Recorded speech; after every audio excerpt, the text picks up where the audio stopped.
Hi, this is James from Tabletop Gaming Guild, and today we're going to look at the 2 to 7 player game Bohnanza by Amigo Games. So we're going to go ahead down to the table here. I'm going to give you a general overview of how to play the game, or I'll come back and I'll give you my final thoughts. Okay, so this is what the initial setup of Bohnanza is going to look like. In order to start the game, you're going to deal out 5 cards. The neat twist to Bohnanza is that when you get your 5 cards, they have to stay in order. You can't shuffle these cards, and you can't reorder these cards. And you actually play right to left. So what's going to happen is, throughout the game, you're going to be shedding these cards one way or another. On your turn, which this game has a really cool starting player marker card, and here's your plantation board. These don't come laminated. I laminated them because it's just a little piece of paper.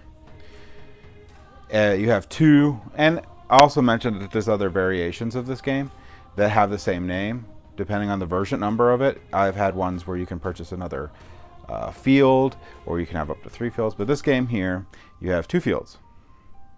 Or you can play in the smaller play game where you have 3 fields. But there's no option to buy a 3rd or 4th field in this version. So what you're going to do is, on your turn, you have to plant the card that is farthest right. You have to. So that's going to come down here. The second one, you have a choice. You can either plant a second one or not. And if you have a second field and it's a different bean, you can plant it there. If it's the same as the one you have down, or one of the ones you have down, you can put it down. Now, one of the interesting things in this game is that you are trying to stack your beans to get coins, and all of them can be up to 4 coins. I believe all of them can be up to 4 coins, and this is how many of those cards you have to have. And each bean has a different rarity, which is up on top. This is only 8 beans in the entire game that are red beans. This one here is 14 beans in the entire game that are green beans. So you know how many there are in the game.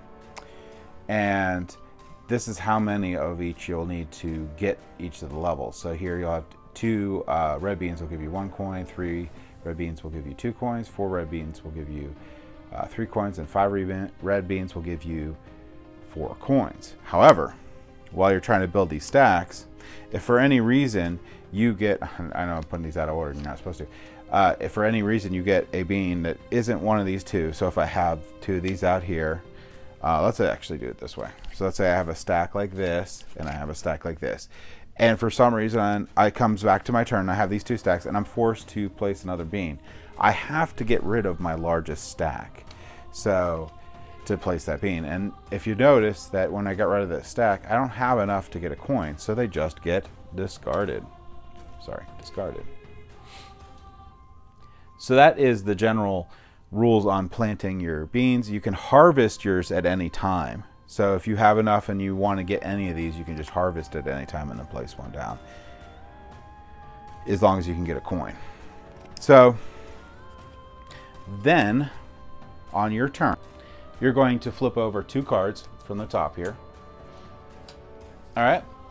And this, so on your turn, you're going to, I'll put these back in my hand. On your turn, you get to then trade these away if you like. If you don't get rid of these, they come to you. So that's good. That's not necessarily good. So you want to try to trade these for cards that you can use. And anytime anyone trades a card out of their hand, they have and give it to somebody, that person has to immediately plant it. So I could maybe trade this chili bean and someone will give me a blue bean for it because they have a lot of chili beans.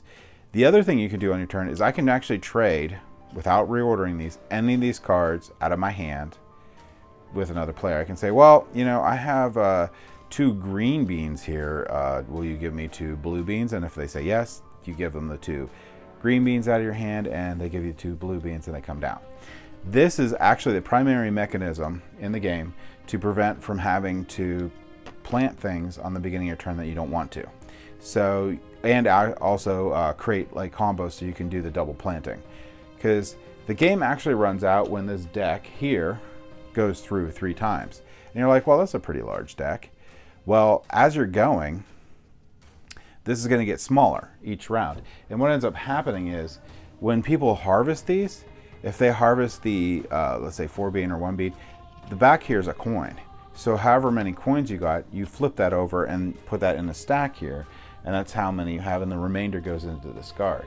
So some of these, like if you look at the 8 bean here, well, the first time, if anyone claims the 4, that's going to mean that only 4 are left in the entire game. So that does affect things, and it makes the pool here towards the end, just some of these like really super common cards end up being in here, like this corn one, you end up having some in there, and it's harder to make sets towards the end. So you have to also keep that in mind.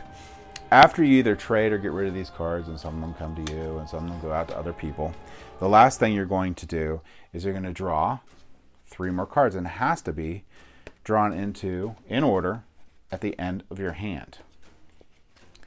And you're going to continue around the board until it comes back to you, and you're going to do those actions until, like I said, the deck runs out 3 times, and then you do final scoring.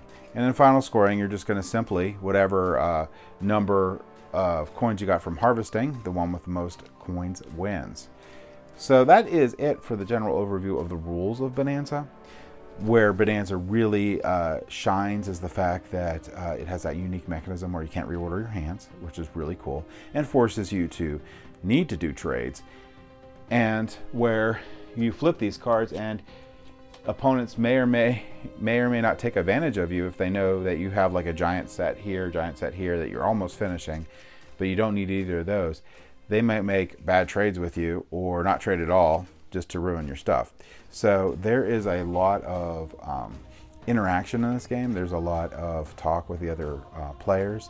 So this is a very high interaction game, and I love it a lot. Play it with my family. So let's go ahead up and I'll give you, well, I already did, but let's go ahead up and I'll give you my final thoughts on the game Bohnanza. So Bohnanza is a really fun, light card trading game that is going to be on level of an entry-level game. So this is going to be a game that's going to be great to teach to family and friends or even non-gamers. It plays relatively quickly. And I really like the concept of not being able to move your cards, so there's a lot of nice stress in trying to get rid of some of those cards or get some of those trades going during the game, so that when you get to your turn, it's more optimal and you don't have to lose like any of your stacks on your turn.